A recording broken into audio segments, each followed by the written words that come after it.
Russell Warfare Gameplay in 3 minutes or less. I start off in the left side of the map on Crossing Large, where I immediately built combat engineers to set up for early game progression, building the essentials like extractors, factories, and later on fabricators. However, while I was doing that, I spotted enemy amphibious jets attacking my combat engineers, so I immediately ordered them to retreat, but they got killed off camera. Anyways, fast forward, I already got a good amount of fabricators in my array.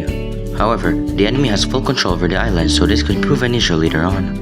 Anyways, since the enemy is using AJs, which are air units, so I'll be using heavy anti-air mechs. However, that's not the only thing I have. I also got an X factory which allows me to make Flying Fortress.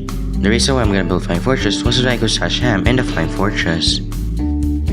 Okay, I see a spot where I can make my units usable, so let's go. Okay, so it seems to be good, but a shield piercing ability on the AJ is rather devastating to my heavy anti-air mechs. Fast forward slightly and an off-camera gameplay later, my ally seems to be conquering the top islands. They're also trying to attack the main enemy base, but will this be successful? No, this will not be successful. So it's time to deploy some hams in there and hopefully make a fortification in their base.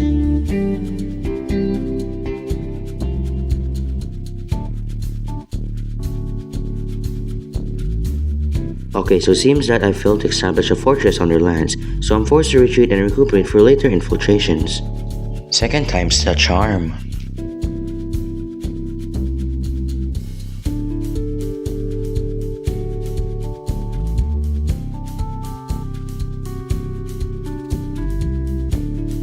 Okay, I don't even know what's happening, but based on this, I think we might be cooked.